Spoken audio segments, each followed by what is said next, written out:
Yo les invito a que abramos la palabra del Señor en 1 Samuel capítulo 3. Vamos a leer ahí salteados algunos versículos. Yo voy a ir mencionando y ustedes van a ir llevando la lectura. Leamos en el verso 1. Dice: el joven Samuel ministraba a Jehová en presencia de Elí, y la palabra de Jehová escaseaba en aquellos días. No había visión con frecuencia. Versículo 7. Y Samuel no había conocido aún a Jehová, ni la palabra de Jehová le había sido revelada. Versículo 19. Y Samuel creció, y Jehová estaba con él, y no dejó caer a tierra ninguna de sus palabras. Y todo Israel, desde Dan hasta Beerseba, conoció que Samuel era fiel profeta de Jehová. Y Jehová volvió a aparecer en Silo, porque Jehová se manifestó a Samuel en Silo por la palabra de Jehová. Amén y amén. Quiero que le ponga, hermanos, mucha atención a la palabra de esta noche, muchísima atención, para poder entender las profecías, para poder creer en las profecías, hermanos, para poder entender bien qué es la revelación. Se necesita mucha fe, no cualquier fe, mucha fe, bastante fe. ¿Saben ustedes, hermanos, qué es la revelación y qué es la profecía? Es oír cosas, hermanos, que se escapan de los análisis humanos, aún lógicos. La revelación, hermanos, va mucho más allá, trasciende a cosas profundas, espirituales. Sin fe, hermanos, no se pueden ni creer ni entender. Cuando alguien, hermanos, carece de la fe, nunca podría entender la revelación. Tal vez, hermanos, esas son aquellas cosas que siempre hay que aclararlas y deben de quedar bien claras. Algunos hermanos entienden erróneamente qué es una revelación. Un día oyen un mensaje y oyen algo que nunca habían oído, y califican de revelación algo que ellos no sabían, pero eso no es una revelación. Eso es conocimiento, eso es un conocimiento de algo que no se sabía, pero no es una revelación. La revelación, hermanos, es cuando se destapa algo que sí realmente es misterio y que uno entiende que va más allá de una información, de un conocimiento. El conocimiento, hermanos, es información, la información que de Dios nos llega. Cuando Dios a nosotros nos da una información de su palabra, cuando obtenemos un conocimiento de su palabra, eso es sencillamente conocimiento. Pero la revelación, la profecía, hermanos, tiene trascendencia espiritual, tiene otro origen, ya no es un simple conocimiento. Un ejemplo, el Señor Jesucristo, hermanos, le dijo a Pedro, un día que Pedro dijo una cosa: ¿quién dice la gente que soy yo? Eso no lo pude haber leído en la Biblia, ¿verdad? Eso no estaba escrito ahí. ¿Quién dice la gente que soy yo? ¿Y ustedes quién dicen que soy yo? Señor, a mí me parece que tú eres el Cristo. Pero ¿saben ustedes una cosa, hermanos? ¿Saben por qué era una revelación esa? Y Jesús se lo dijo: bienaventurado eres Simón, hijo de Jonás, porque esto no te lo reveló carne ni sangre, sino mi Padre que está en los cielos. Les voy a explicar por qué era una revelación.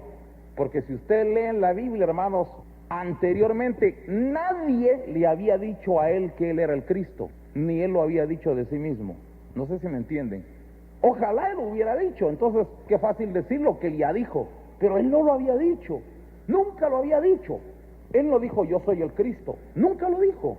¿Saben cómo se decía él de sí mismo? El Hijo del Hombre, así se calificaba él. Nunca nadie le había dicho el Cristo, hermanos. Sin embargo, hermanos, sí había la esperanza de un Mesías, pero nadie se lo había dicho. ¿Quién lo había dicho? Ningún apóstol, ninguno de los otros apóstoles. Él no lo había dicho de sí mismo. Y al primerito que se le ocurrió, si quisiéramos verlo así humanamente, hermanos, ¿y ustedes quién creen que soy yo? Y viene Pedro, hermanos, y dijo lo que nadie había dicho, ni por ocurrencia ni por nada: Señor, a mí me parece que tú eres el Cristo. Oigan, hermanos, eso es una cosa impactante. Por eso, hermanos, es que el Señor dijo: bienaventurado Simón, hijo de Jonás, me lograste reconocer, pero eso no fue por tu inteligencia, sino te lo reveló mi Padre que está en los cielos. No sé si me entienden, hermanos. No sé si me entienden en dónde está la profundidad de una revelación. Es que ese no era un conocimiento, porque ¿dónde puede usted leer eso? Yo no sé, hermanos, si ustedes pueden calificar la magnitud de la revelación que tuvo Pedro. Es que está bien que Jesús lo haya dicho anteriormente con su boca, entonces ya no sería una revelación. sino solamente él, como buen alumno, estaría recordando las enseñanzas dadas en clase. No sé si me entienden. Estaría repitiendo nada más lo que aprendió en clase. Eso no tendría nada de revelación. O si otro discípulo lo hubiera dicho, miren, cuando Juan el Bautista, hermanos, habló de él, decía, este es el Cordero de Dios que quita el pecado del mundo. Nunca dijo, este es el Cristo. Nadie lo calificó del Cristo. Sin embargo, hermanos, por primera vez un hombre, hermanos, dijo una cosa tremenda, una revelación. Señor, me parece que tú eres el Cristo, el Hijo del Dios viviente. Y todavía dijo algo más. El Hijo, oigan, hermanos, ¿quién podría asegurar así con esa certeza, hermanos, decir tú eres el Hijo de Dios, el Hijo del Dios viviente? Solo porque Pedro, hermanos, percibió, hermanos, hay una fuerza, un impacto muy grande. Se necesitaba mucha fe para eso, hermanos, una gran fe. Pedro la tuvo en ese momento, hermanos, e identificó al Mesías, identificó al Cristo, y Jesús le dijo, bienaventurado eres Simón. Le dio una bienaventuranza, porque esto, hermanos, no es una ocurrencia, esto no es, hermanos, el resultado de lo que a alguien se le ocurra, no es un chispazo, es revelación. Esto es una revelación. Entonces, hermanos, quiero que hagamos una diferencia, hermanos, en que usted venga aquí a la iglesia y oiga algún día algo que nunca había oído. Eso, hermanos, es conocimiento. La Biblia dice que la palabra de Dios es buena para corregir, para instruir, para redarguir. Cuando instruye nos transmite un conocimiento. Si usted alguna vez oye un mensaje que nunca había oído o una explicación que nunca antes había oído, no le podemos llamar que usted diga, tuve una revelación. No, lo que usted tuvo fue un conocimiento, obtuvo un conocimiento, aprendió algo, es un conocimiento. La revelación, por supuesto, que también conlleva un conocimiento, pero va mucho más allá de un conocimiento. La revelación, hermanos, tiene algo profundo, hay algo espiritual detrás de la revelación. Entonces, quiero que le ponga mucha atención en esta noche, hermanos. Dentro de la iglesia hay algo, hermanos, que nosotros deberíamos de buscar. ¿Saben por qué quise leer este pasaje, hermanos? Y esto es importantísimo y quiero que le ponga mucha atención. Cuando en la iglesia, hermanos, está Dios, cuando Dios edifica la iglesia, cuando Dios está en medio de una iglesia, cuando Dios, hermanos, está en un profeta, cuando Dios está utilizando a un siervo suyo, escuche esto, la profecía se aumenta, la revelación aumenta. Cuando Dios no se manifiesta mucho, no hay profecía, ni hay revelación. Y eso lo quiero explicar, hermanos, ampliamente. Y yo espero en el Señor, hermanos, que estos son de aquel tipo de mensaje que usted no lo debería preguntar una segunda vez. Le debería quedar tan claro que no lo debería volver a preguntar una segunda vez.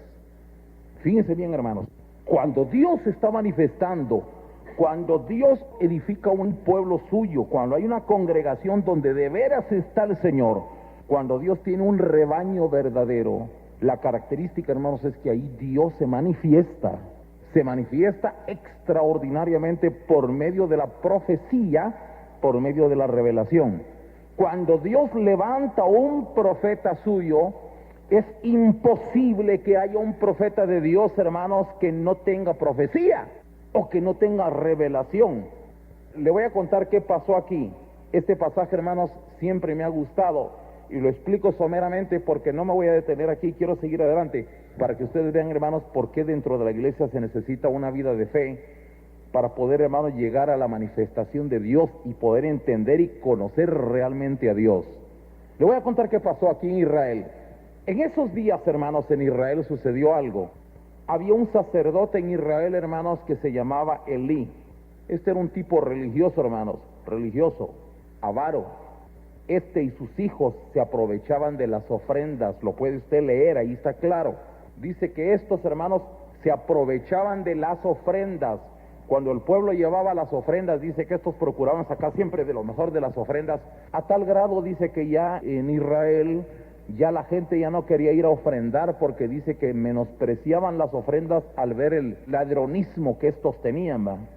Elí y sus hijos, hermanos, eran unos aprovechadotes y se aprovechaban del supuesto ministerio sacerdotal que tenían para aprovecharse de las ofrendas. Esos hermanos, como aquellos hermanos que alegan así que el ministerio, y que aquí, que el ministerio allá, y le hacen tanta bulla y utilizan palabras que ni siquiera ellos entienden, que el ministerio, y bajo palabras, hermanos, sutiles, con apariencias de piedad, le sacan la plata a la gente. Esas son costumbres tan antiguas. No van a creer ustedes, hermanos, que eso es sacarle la plata a la gente utilizando argumentos piadosos como eso de las ofrendas, los diezmos. Eso es muy antiguo. Mal, hermanos, viejo, mal de antes. Eso, hermanos, siempre ha existido. Aquí, hermanos, usted va a encontrar a un sacerdote malo, pésimo, llamado Elí. Este, hermanos, era descendiente de la rama levítica. Por lo tanto, como quien dice, le correspondía el sacerdocio por herencia. Tal vez haciendo un paréntesis, le voy a contar, hermanos, qué pasa cuando alguien hereda algo. Cuando alguien, hermanos, heredaba un sacerdocio en Israel, lo cumplía, hermanos, porque ¿qué le quedaba? Lo estaba heredando, pero no le estaba naciendo a él ejercerlo. Por eso es que, hermanos, el Señor Jesucristo decía que no había sacerdocio superior al de Melquisedec, porque el sacerdocio de Melquisedec no se heredaba. Dice que no tenía ni genealogías, ni principio de días, ni fin de días, sin genealogías. En otras palabras, el que llegaba a ejercer el sacerdocio de Melquisedec es por vocación. Melquisedec era un sacerdote de vocación, le nacía del corazón serlo. En cambio, la rama levítica, los que eran descendientes de Aarón, ejercían el sacerdocio, pero estos, hermanos, lo hacían por ley, por obligación, porque lo estaban heredando. Eso pasa, hermanos, con aquellos niños que nacen dentro de la iglesia y que sus papás los han traído desde chiquititos aquí en la iglesia. Oigan esto, hermanos, y oigan esto, los patojos que han crecido aquí en la iglesia. Muchos crecen y se hacen grandecitos aquí en la iglesia y no conocen a Dios. Oiga esta verdad, de veras no lo conocen. Conocer a Dios es una experiencia que no se hereda. No es porque alguien nazca dentro de la iglesia que es cristiano. No es porque alguien diga, yo nací en la iglesia Ágape, pues pudo haber estado en esa cuna y aquí pudo haber visto la primera luz en este mundo. Eso no lo hace hijo de Dios. Hay quienes se hacen grandes aquí, hermanos, soberbios, apartados, no se incluyen en nada, con fuerte inclinación hacia el mundo. Y de balde es que hayan nacido dentro de la iglesia y tengan padres que aquí han estado en la iglesia y los amarran aquí, pero ellos no han tenido un personal encuentro con Dios. No lo han tenido. Y lo hacen evidente, hermanos, en una vida apática. Y se vuelven incluso antipáticos a las cosas de Dios. Mal encarados, soberbios, así, irritables. Soberbias típicas del mundo. ¿Saben qué dice la Sagrada Escritura de los adolescentes? Cuando la Sagrada Escritura le habla a los adolescentes, dice, quita de ti el enojo, aparta de ti la vanidad, porque la adolescencia y la juventud son vanidades, dice. Quiere decir, hermanos, que cuando alguien, aunque nazca dentro de la iglesia, pero si no ha tenido un encuentro verdadero con Dios, lleno de soberbia, lleno de iras, así mal encarado, creído, cosas, hermanos, que ya no son propias del Cristo. Por eso les digo, hermanos, y hago este paréntesis, y creo que vale la pena que lo explique. No vaya a creer usted, hermanos, que alguien solo porque nació dentro de la iglesia y se hace grande dentro de ella es confiable. No es confiable.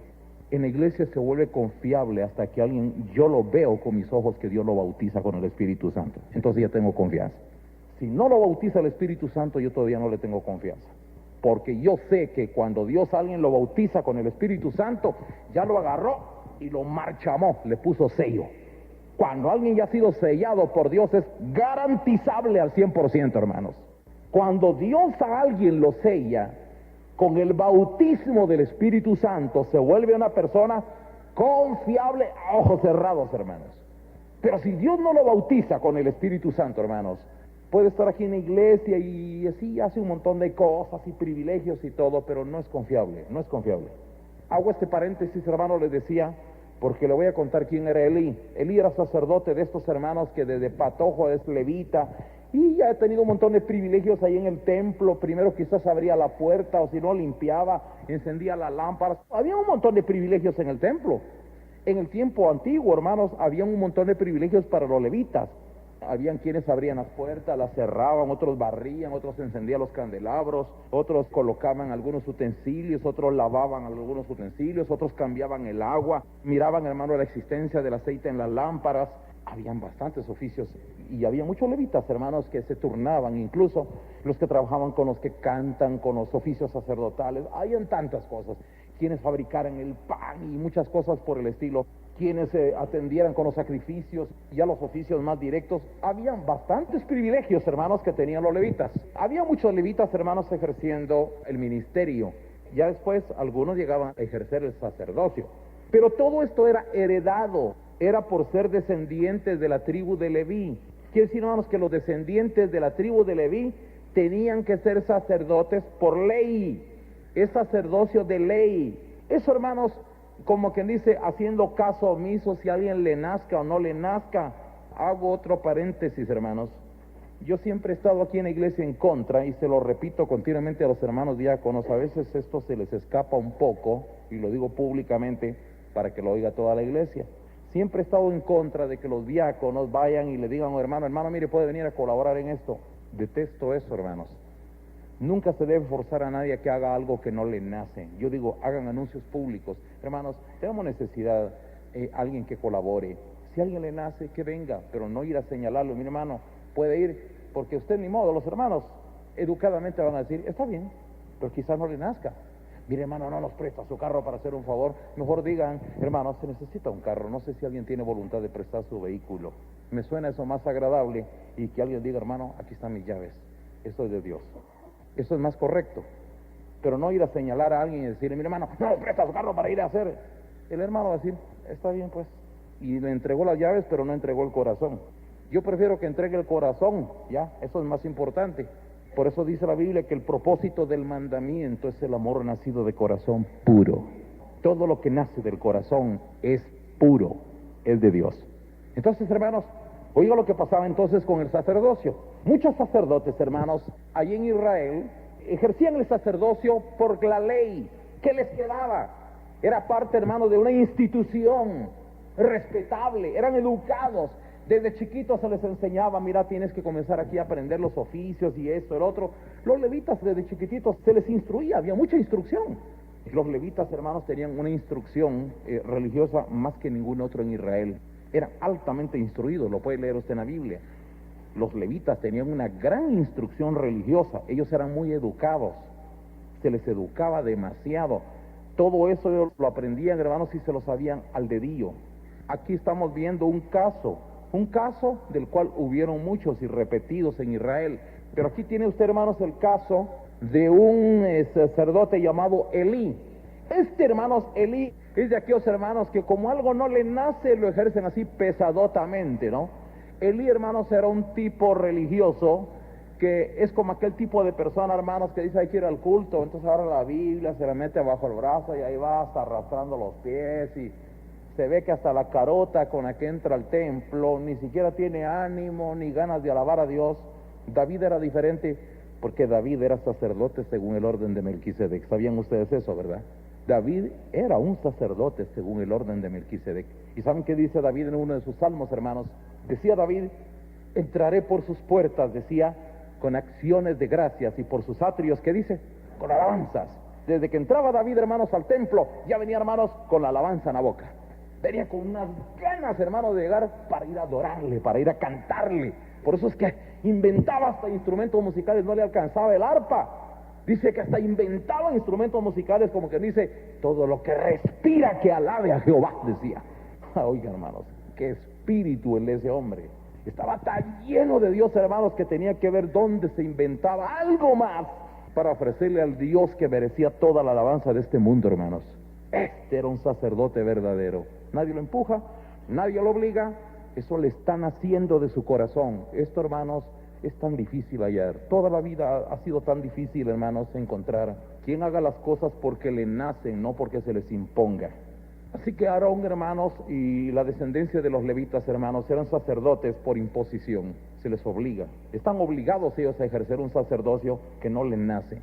Ahora oigan lo que está pasando. Aquí está un caso, hermanos, miren, tremendo. ¿Quién era Elí?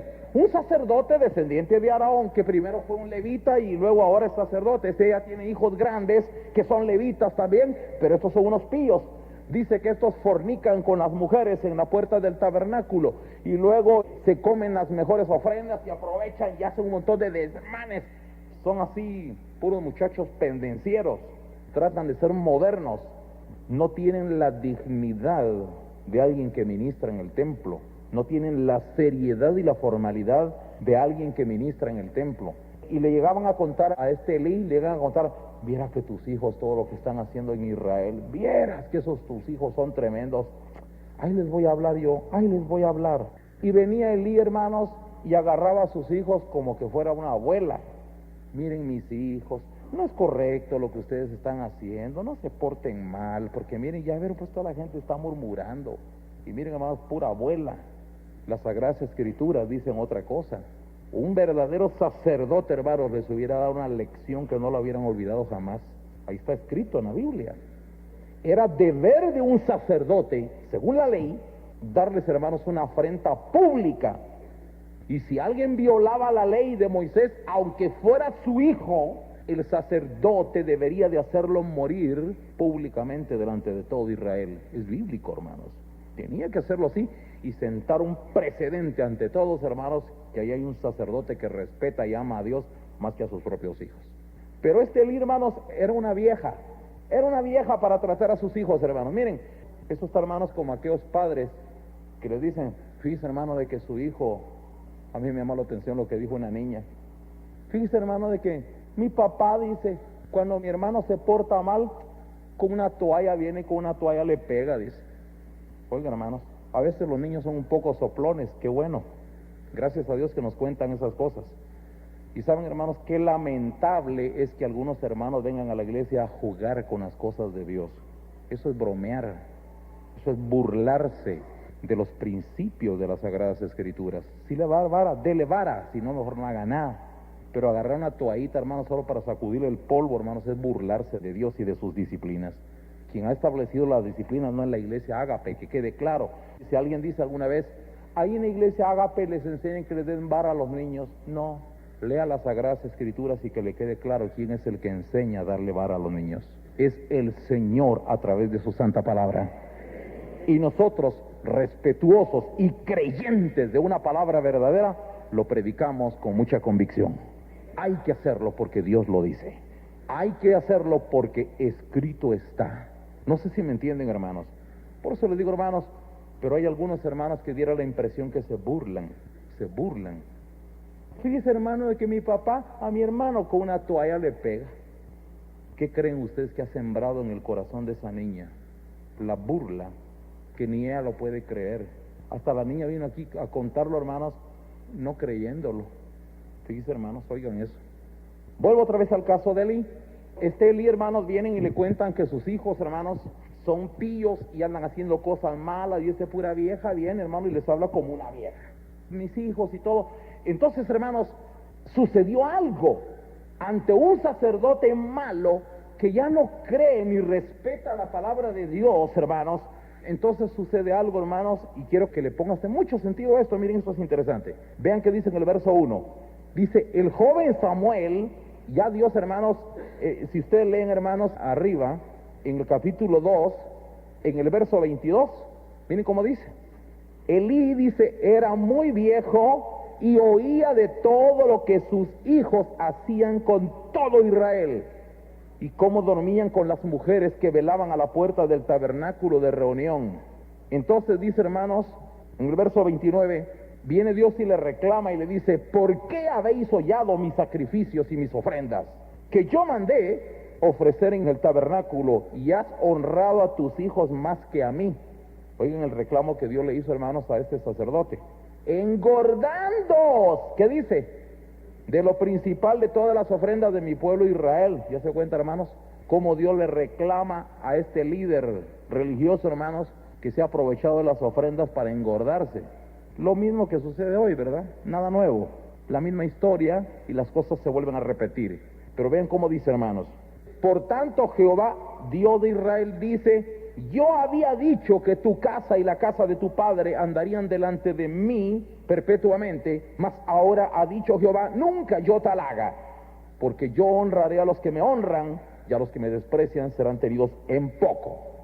Dios, hermanos, lanzó una advertencia y dijo, hermanos, que Dios lo iba a cortar del sacerdocio. Entonces vino Dios, hermanos, y tuvo que levantarse a un sacerdote para que lo sustituyera. Siempre levita, Samuel era levita, pero miren cómo dice, hermanos, en el verso 35. Y yo me suscitaré un sacerdote fiel, que haga conforme a mi corazón y a mi alma, y yo le edificaré casa firme, y andará delante de mi ungido todos los días. Dios, hermanos, aquí, en vista, hermanos, de este pésimo sacerdote, Dios se ve en la necesidad de apartar a uno desde pequeño, hermanos, e instruirlo como Él quiere hacerlo.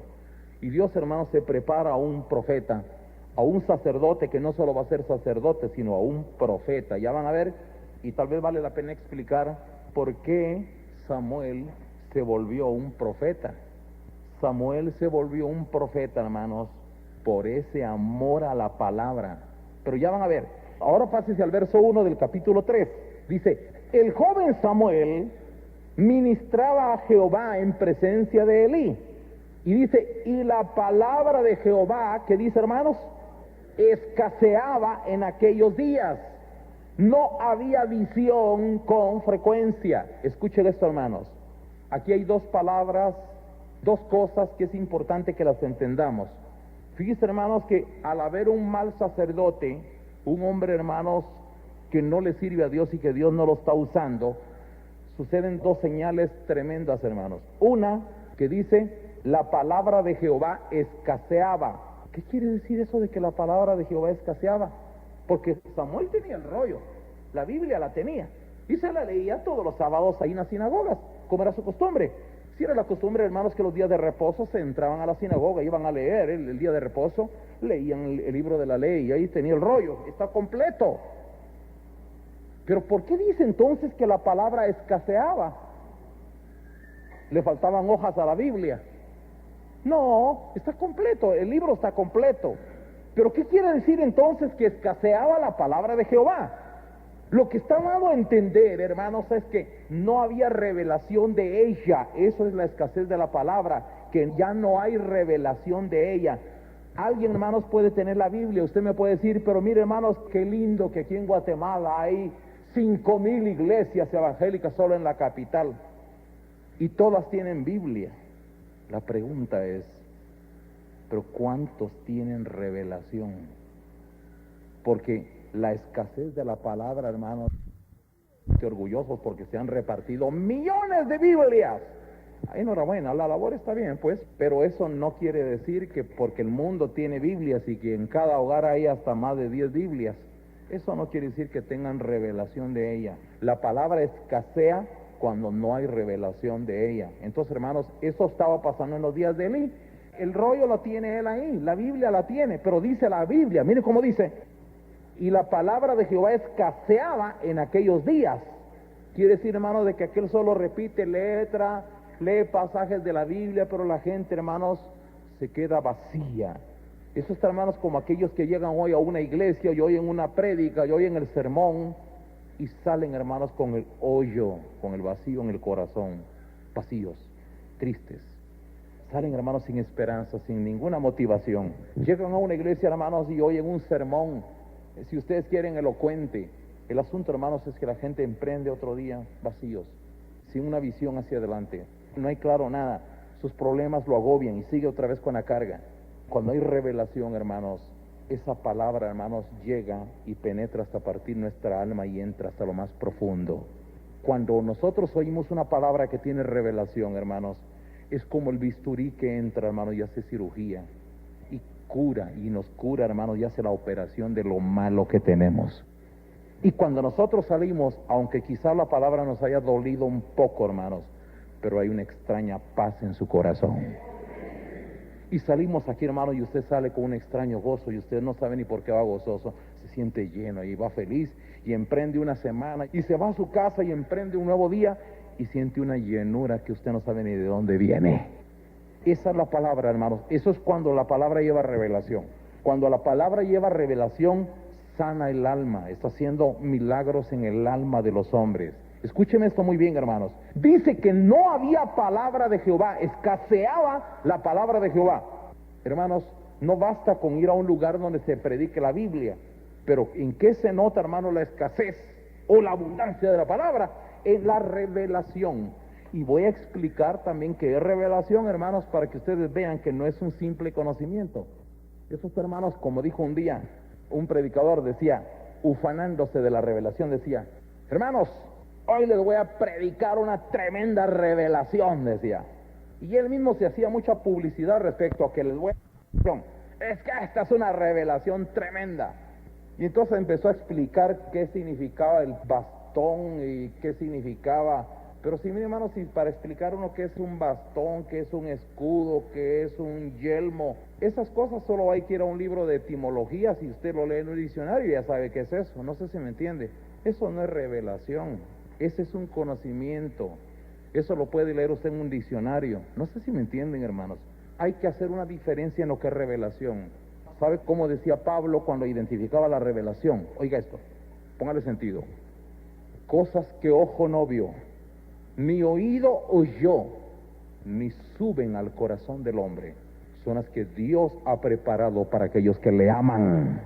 Pero Dios nos las ha revelado a nosotros por medio del Espíritu. Oigan ustedes qué es una revelación. La revelación, hermanos, son cosas que no se ven con los ojos. Usted no lo puede leer en un libro. Cosas que no se ven, cosas que no se oyen porque nadie las comenta, nadie las puede decir.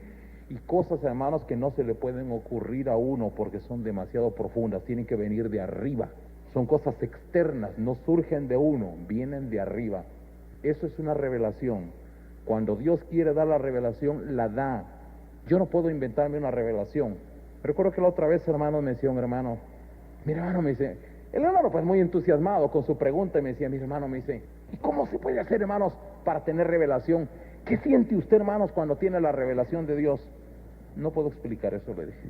Son cosas que se escapan de mi capacidad, no son habilidades propias.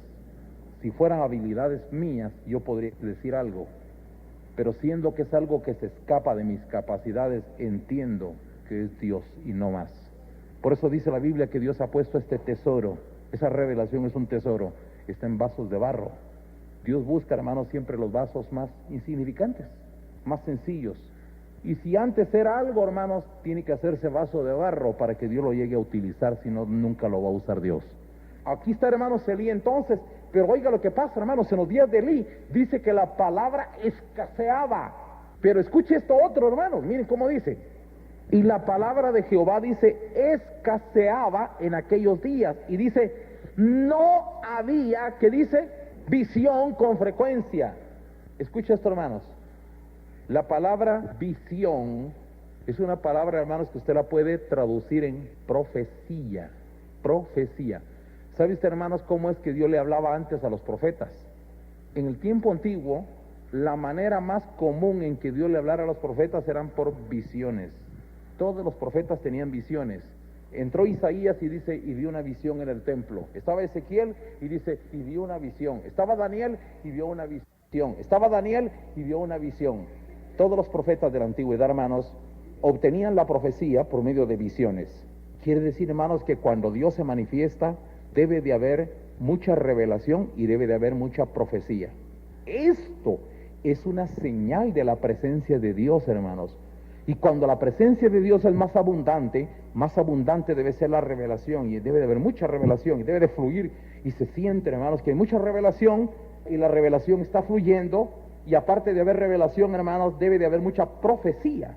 Esto es algo extraordinario, hermanos. Se siente, hermanos, cuando Dios, por medio de la palabra o por medio de lo que se diga, Dios, hermanos, dice cosas que luego se están cumpliendo al pie de la letra. La revelación y la profecía, estas cosas van de la mano. La revelación y la profecía. Estas cosas escaseaban. Dice, la palabra escaseaba y no había visión con frecuencia. Oiga, hermanos, ¿qué pasaba? Entonces quiere decir, hermanos, que ante un sacerdote pésimo, ante un sacerdote malo, hermanos, ya no hay revelación ni tampoco profecía. ¿Qué hay, hermanos? Una institución fría, metódica, si ustedes quieren, muy respetable, hermanos, pero sin vida. Los fariseos, hermanos, eran una institución muy respetable. ¿Quién no admiraba a los fariseos, hermanos, con todas sus escuelas de mucho prestigio? La mayoría de los militantes del fariseísmo, hermanos, ocupaban los más altos cargos dentro del Sanedrín. Una institución, hermanos, que tenía el reconocimiento del Imperio Romano, porque eran gente muy distinguida, gente muy preparada, muy culta, muy capaz, de mucho conocimiento. Los fariseos, con todo y esa grande letra que tenían y esa organización bien hecha, muy respetables, hermanos, sus escuelas de mucho prestigio. Hermanos, con todo eso, los fariseos eran una organización fría, metódica, sin vida, sin espíritu, sin revelación y mucho menos con profecía. No había nada. Hermanos, eso es lo mismo que pasa hoy. ¿Cuántas organizaciones cristianas, hermanos? Solo es eso. muy buena organización, buenos programas, buenas actividades, pero no hay revelación, no hay profecía. Dios no puede estar allí. Lo puedo demostrar ampliamente esta noche, hermanos. Donde está Dios, debe de haber revelación y debe de haber profecía. Y si estas cosas no existen, hermanos, este es un manómetro, este es uno de los mejores indicadores, hermanos, de que Dios ya no está. ¿Cómo puede saber usted si Dios se está retirando de la iglesia? ¿Cómo podemos saber nosotros, hermanos, que Dios ya no está en una congregación, ya no está en una nación, en un pueblo, ya no está en un rebaño? Porque, hermanos, ya no hay revelación. La revelación desaparece. La profecía ya no llega. Se percibe a leguas, hermanos, que ya no hay una palabra, hermanos, que tenga ese contenido espiritual, hermanos, que llega y que uno, hermanos, aunque no sepa del todo, se siente, hermanos, en el corazón cuando la palabra tiene revelación. Se siente. El alma sopesa la revelación. Entonces, vuelvo otra vez. En los días de Elí, hermanos, dice que la palabra de Jehová escaseaba y no había revelación, no había visión con frecuencia. Pero vino Dios, hermanos, y ustedes saben qué fue lo que hizo Dios. Y oigan qué dice en el verso 7. Y Samuel dice, no había conocido aún a Jehová, ni la palabra de Jehová. ¿Qué dice? Oiga usted, hermano, Samuel era un niño, hermanos, que le fue dado a Elí recién destetado. Se lo dieron a este sacerdote, hermanos. Oigan, hermanos, tan lejos de Dios estaba este sacerdote que no le pudo transmitir la revelación de la palabra, porque saben ustedes, hermanos, que el trabajo de un sacerdote verdadero es transmitir la revelación de la palabra de Dios a los que están bajo su cuidado. Saben, hermanos, que le dijo un día Jesucristo a sus discípulos, miren, les dijo, ya no les voy a llamar siervos, porque el siervo no sabe lo que hace su Señor. Les voy a llamar amigos, porque todo lo que mi Padre me ha dado, yo os los he dado a conocer, la revelación. Le voy a contar otra cosa. Un día, hermanos, vino Natanael, que no se había encontrado aún con Jesucristo, pero ya Felipe le había ido a compartir, y lo fue a encontrar debajo de una higuera. Y vino Felipe y le fue a decir a Natanael, fíjate que acabo de encontrar al Mesías. ¿Quién es? Le dijo. Jesús de Nazaret, le dijo. De Nazaret, le dijo. Y podrá salir de Nazaret algo bueno. Será, le dijo. Y Natanael mostró mucha incredulidad. Entonces vino Felipe y le dijo, ven y compruébalo tú mismo, le dijo. Y entonces allá iba Natanael, dispuesto a ir a averiguar si era cierto. Y llegó, y cuando Jesús vio a Natanael, dice que Jesús le dijo, hermanos, he aquí un verdadero israelita en el cual no hay engaño. Entonces vino y se paró. Era mero escéptico y muy quisquilloso. Y viene Natanael y le dice a Jesús, ¿y desde cuándo tú me conoces? Le dijo. Y vino Jesús, hermanos, y le dio una revelación. Desde que estabas debajo de la higuera te vi, le dijo. Pero Jesús no fue el que vio a Natanael debajo de la higuera. El que lo vio debajo de la higuera fue Felipe. Le dio a entender Jesucristo que él lo había visto con los ojos de Felipe. Señor, me parece que tú eres el Cristo.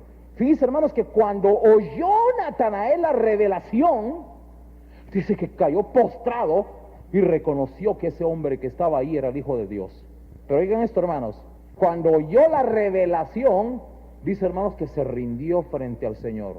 Oigan lo que es capaz de hacer la revelación, hermanos. Provocó que Natanael se rindiera. Entonces, oiga lo que le dijo Jesús. Porque te dije que te vi debajo de la higuera, me crees, le dijo. Cosas mayores que estas verás, le dijo, porque verás ángeles que suben y bajan sobre la cabeza del Hijo del Hombre. Le dijo, de aquí en adelante vas a oír no solo esta revelación, sino vas a oír un montón de revelaciones. ¿Ya me entendieron, hermanos? Porque te di esta revelación pequeña, solo porque te dije que te vi debajo de la higuera. Esa revelación tan chiquitita te sorprende y por eso me crees. Pero el Señor ya sabía que era una oveja, hermanos, porque solo las ovejas creen en la revelación, hermanos. Y entonces viene el Señor y le dice, cosas mayores que estas verás, porque de aquí en adelante verás ángeles. Ángeles quiere decir mensaje, revelación. Ángeles que suben y bajan sobre la cabeza del Hijo del Hombre. Ahora fíjense bien, hermanos, eso es importante. Cuando ya no hay hombres de Dios, cuando no hay siervos de Dios, cuando ya no hay apóstoles verdaderos, profetas verdaderos del Señor, no hay revelación y no hay, hermanos, profecía. Eso ya no existe, desaparece. Ya no existe. Pero si Dios está ahí, hermanos, si Dios se está manifestando, quiero recalcar en esto, hermanos, debe de haber mucha revelación, debe de haber continua revelación, hermanos. Nosotros debemos de estar oyendo en la iglesia que la prédica, hermanos, cada vez que se oye, debe de tener mucha revelación, bastante, bastante. Y tras de una otra, y otra, y otra, y debe de haber mucha revelación. La revelación de la palabra, hermanos, es una señal de la presencia del Espíritu de Dios. Oiga eso, hermanos, y eso espero en el Señor que quede muy claro. Y ore usted porque la revelación no falte aquí en la iglesia. Eso es importante.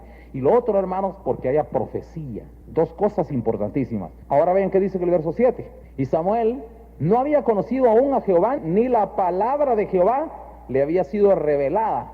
Ustedes ya saben después la historia, no me voy a detener en eso, hermanos, pero Dios, en defecto, en ausencia de un verdadero siervo que le revelara la palabra de Jehová a un discípulo, Dios tuvo que hacerlo directamente, hermanos. Dios se le tuvo que revelar a Samuel y le decía, Samuel, Samuel. Y Samuel pensaba que era Elí el que le hablaba, y ustedes saben la historia, hermanos. Dios tuvo que revelársele él directamente a Samuel para levantar un verdadero sacerdote y no como el otro. Ya van a ver ustedes, hermanos, qué pasó cuando ya Samuel creció y comenzó a ministrar ya él bajo la instrucción de Dios. Ya van a ver lo que pasó. Miren qué dice en el verso 19. Y Samuel, ¿qué dice? Creció y Jehová estaba con él y no dejó caer a tierra. ¿Qué dice? Estos son los hombres de Dios, hermanos, aquellos que agarren la palabra y la respeten y no dejen caer a tierra nada. Agarra la palabra, hermanos, y miren, respete cada palabra, cada coma y cada tilde. El día, hermanos, que en la iglesia se levantan hombres que agarran la palabra y agarran cada cosita, por muy pequeña, y léala y tiemble usted frente a cada cosa de la palabra y respete cada detalle de la palabra. El día que lo haga, Dios lo va a comenzar a usar a usted poderosamente. Mientras más respete usted la palabra y no lo agarre a la broma, mientras agarremos en serio la palabra de Dios, Dios comienza a hacer milagros y se comienza a revelar a la vida de usted. Por eso miren cómo dice, hermanos, dice, y Samuel creció y Jehová estaba con él y no dejó caer a tierra ninguna de sus palabras. Y oiga lo que sucedió. Y todo Israel, desde Dan hasta Beerseba, conoció que Samuel era fiel profeta de Jehová. Y Jehová, ¿qué dice? Volvió a aparecer en Silo. ¿Qué quiere decir volvió a aparecer? Volvió a aparecer quiere decir que comenzó a haber revelación, se comenzó a revelar otra vez. ¿Ya me entienden, hermanos? Cuando se levanta un hombre de Dios, un profeta de Dios, hermanos, Dios tiene que volverse a revelar. Dios se manifiesta. Por eso, hermanos, es que cuando nosotros aquí en la iglesia oímos los testimonios, por ejemplo, los gloriosos testimonios que hubieron el día domingo, hermanos, los hermanos están muy contentos. ¿Qué cree usted, hermanos, que significan todos esos testimonios que oímos el día domingo? Significa, hermanos, a un Dios que se está manifestando así, en uno, en otro, en otro, en otro, en otro, en otro, en otro, en otro. Y estamos oyendo aquí, hermanos, miren, continuos testimonios y continuas manifestaciones de Dios que impresionan tanto, hermanos. Y miren, hermanos, sinceramente oyendo tantos testimonios, hermanos, se conmueve nuestro corazón que dan deseos de llorar, hermanos. Y lloramos a veces, hermanos, a veces sin querer tenemos que estar limpiando las lágrimas ahí, hermanos, porque nuestro corazón se enternece, hermanos, oyendo a un Dios que se está manifestando aquí en medio de nosotros, hermanos. Y no lo hace, hermanos, porque usted y yo lo merezcamos, sino por su infinita misericordia, hermanos. Esto es muy glorioso, hermanos. Yo no sé si usted mira esa magnitud. Tenemos un Dios, hermanos, que en su infinita misericordia y paciencia, no sé qué ha visto en nosotros, pero se nos ha manifestado. Dios se ha revelado, hermanos, en medio de nosotros. Ahora fíjense bien, hermanos, miren cómo dice aquí, y Jehová volvió a aparecer en Silo. Miren, hermanos, hacía rato que Israel estaba pasando un desierto, hermanos. Tenía un gran flamante sacerdote llamado Elí, por cierto. Dice, hermanos, que cuando murió hasta se desnucó porque era enorme, grandote. Solo tenía tamaño, pero no tenía palabra de Jehová. Y mataron a él y a sus hijos. A los tres los mataron. Ahora fíjense bien, hermanos, dice, y Jehová volvió a aparecer en Silo, porque Jehová se manifestó a Samuel en Silo. ¿Y por qué se manifestó? Por la palabra de Jehová, por la profecía. Cuando hay palabra profética, entonces el Señor comienza a manifestarse y comienza a haber revelación. Cuando, hermanos, es que desaparece la palabra profética, Cuando hay alguien que no le importe, pero si hay hombres, hermanos, como Samuel, que no deja caer a tierra ni una, le interesa tanto la palabra, hermanos, que ama y respeta y agarra cada detalle y le conmueve su corazón y medita en ello. Por eso, hermanos, decía David en el Salmo 1, bienaventurado el varón que no estuvo en consejo de malos, ni en camino de pecadores, ni en silla de escarnecedores se ha sentado, sino que en la ley de Jehová está su delicia, y en su ley medita de día y de noche. Jesucristo dijo estas palabras: cualquiera que agarre uno de estos pasajes, algún mandamiento, por muy chiquito que sea, pero lo haga grande, grande será llamado en el reino de los cielos. ¿A quién cree usted que se le manifiesta a Dios, hermanos? No va a creer usted, hermanos, que Dios se le va a manifestar a usted porque usted tenga, hermanos, una colección teológica en su casa y usted lea un montón de teologías y usted lea un montón de Biblias y usted tenga unas grandes concordancias y diccionarios. No vaya a creer que por eso se le va a manifestar Dios, hermanos. Ni vaya a pensar usted, hermanos, que profecía quiere decir que yo diga, hermanos, hoy vamos a hablar de profecías. No, si yo hablo de profecías, lo que le estoy dando a usted es una explicación de profecías, pero la profecía en sí es otra cosa, ¿ya? Ni vaya a pensar usted, hermanos, que revelación es que les diga, hermanos, hoy vamos a hablar de revelación. Si yo hablo de revelación, estoy transmitiendo un conocimiento, hermanos, es información. Pero si queremos revelación, eso ya depende de Dios, no de mí. Si Dios quiere enviar revelación, eso ya depende de Dios. Yo no puedo decir, hermanos, esta noche va a haber revelación. No lo puedo decir, no me atrevo a decir eso, nunca lo he dicho. Oiga usted todos los mensajes grabados, hermanos, no me atrevo a decir, hermanos, miren, hermanos, hoy tengo una tremenda revelación. Nunca, Dios me libre de caer en semejante soberbia. Eso no depende de nosotros, eso es de Dios. Si Dios quiere, si hallamos gracia delante de sus ojos, Él abre nuestros ojos, Él abre nuestros oídos, abre nuestra boca. La revelación y la profecía viene del cielo, viene de Dios. Ahora fíjense bien, hermanos, miren qué dice aquí. Y dice, y Samuel creció, y Jehová estaba con él, y no dejó caer a tierra ni una de sus palabras, y todo Israel, desde Dan hasta Berseba, conoció que Samuel era fiel profeta de Jehová, y Jehová, consecuente, hermanos, con esta honra que Samuel estaba dando, volvió a aparecer en Silo, porque Jehová se manifestó a Samuel en Silo por la palabra de Jehová. Y siempre menciona dos cosas paralelas, menciona la profecía y menciona la revelación. El apóstol Pablo, hermanos, dice en el libro de Tesalonicenses, y escuche esto, hermanos, decía Pablo, no menospreciéis las profecías. El apóstol Pedro decía lo siguiente, tenemos la palabra profética más segura, a la cual bien hacéis en estar atentos. Nosotros, hermanos, debemos de oír la prédica, debemos de oír la palabra, debemos de oírlo todo, pero póngale atención, hermanos, y cuando usted empiece a oír profecía, hermanos, es cuando Dios, dentro de la prédica, de repente, hermanos, Dios le quiere hablar directamente a usted, o no sé si usted lo percibe. No sé si usted percibe, hermanos, cuando dentro de la prédica, como que hay una circunstancia bien especial, y dentro de la prédica, hermanos, como que hay algo, y usted siente que fue, pero clarísimo, y el mensaje, hermanos, fue directo para usted, y entró directo a su corazón. Nosotros deberíamos de estar atentos, porque Dios, hermanos, siempre habla. Y cuando Dios habla, hermanos, comienza a haber revelación. Y no solo revelación, hermanos. Dentro de la iglesia, hermanos, comienzan a haber sueños y comienzan a haber visiones también. Esas cosas, hermanos, siguen vigentes en la iglesia. Que tengamos visiones, que tengamos sueños, que Dios nos revele, que Dios nos muestre. Tener experiencias extraordinarias es la presencia de Dios, hermanos, y debemos de estar. El otro día me decía una hermana, dice, yo tuve un sueño y vi esto. ¿Y qué significa? No tiene mayor significancia. Es nada más una visión que Dios está dando para tu edificación. No tiene mayor cosa, pero para ti sí. Es una edificación muy personal. Dios muchas veces nos va a enviar sueños, hermanos, que no es que tenga un mensaje directo a la iglesia. Algunos mensajes, algunas visiones son para edificación personal. Dios a nosotros nos está hablando personalmente. Pero oigan esto, hermanos. Habiendo palabra, manifestándose Dios, hermanos, la profecía y la revelación son claves en la vida de la iglesia. Le cuento otro caso.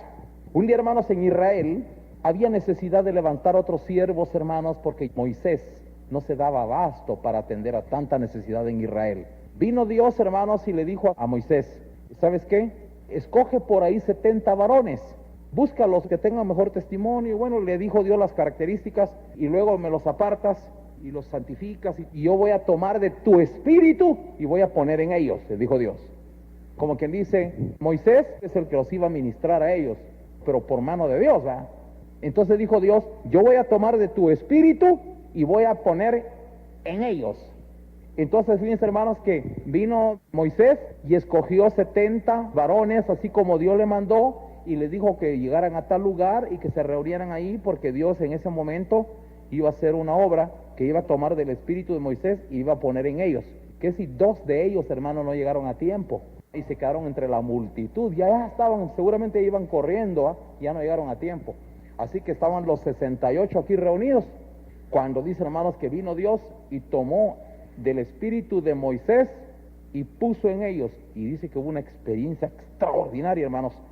Y cuando aquellos que estaban ahí reunidos sintieron, hermanos, aquel baño, aquel poder, la presencia de Dios, dice que comenzaron a profetizar. Escuche eso, hermanos, comenzaron a profetizar. Es que, hermanos, una de las señales de la presencia de Dios es que se profetice. La profecía es señal de la presencia de Dios.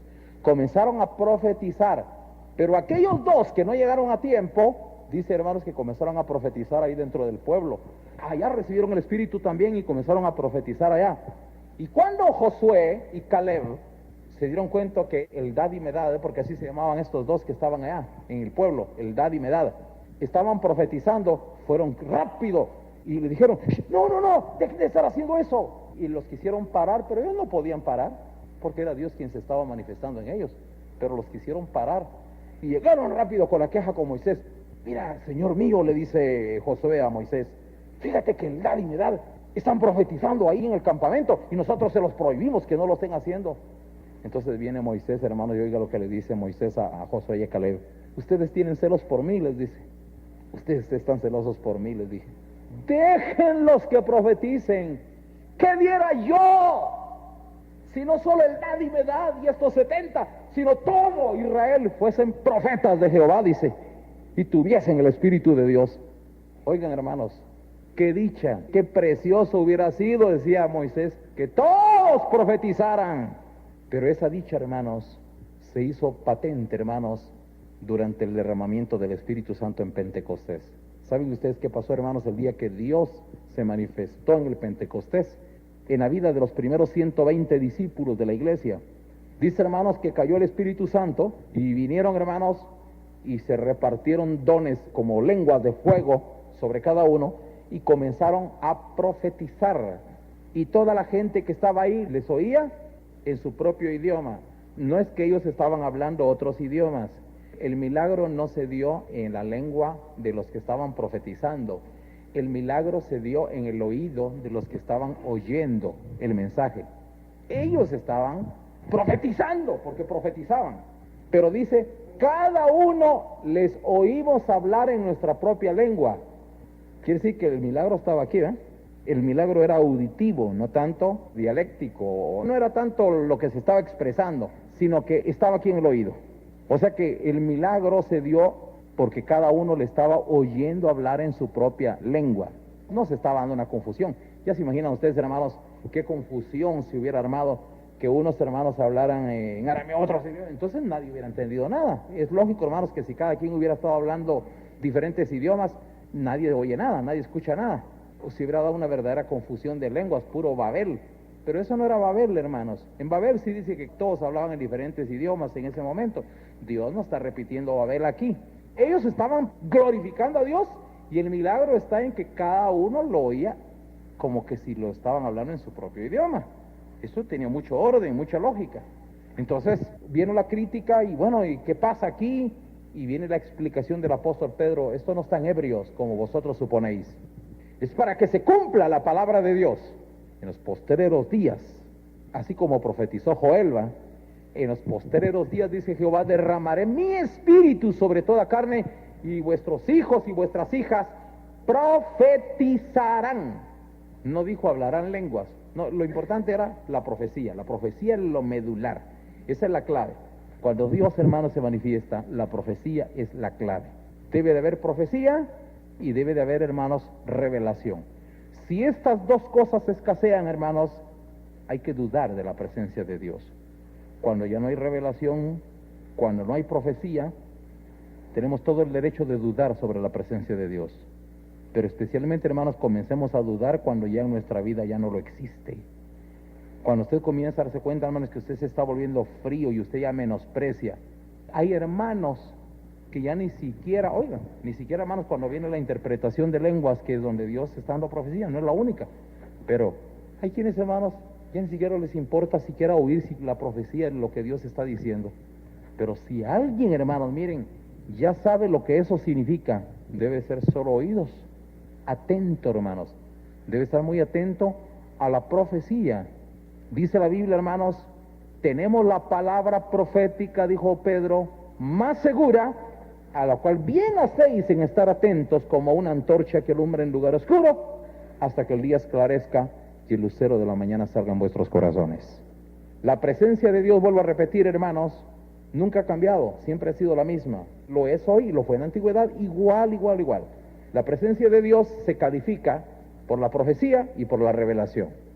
Si esto, hermanos, hay dentro de la iglesia, usted va a oír en la iglesia, hermanos, muchas señales, muchos milagros, muchas manifestaciones de su presencia, hermanos, que se repiten una y otra vez, y continuamente estamos oyendo, hermanos, que hay una palabra que no se agota. Por eso, hermanos, es que si nosotros oímos la revelación de la palabra dentro de la iglesia, sepan ustedes, hermanos, que si fuera ocurrencia nuestra hablar de revelación, ya se nos hubiera acabado, hermanos, hace rato se hubiera acabado. Pero si viene de arriba, esto es inagotable, es una fuente que es santa para vida eterna. Así que, hermanos, que el Señor añada bendición a su santa palabra y que el nombre de nuestro Dios sea bendito esta noche. Les invito a que oremos al Señor.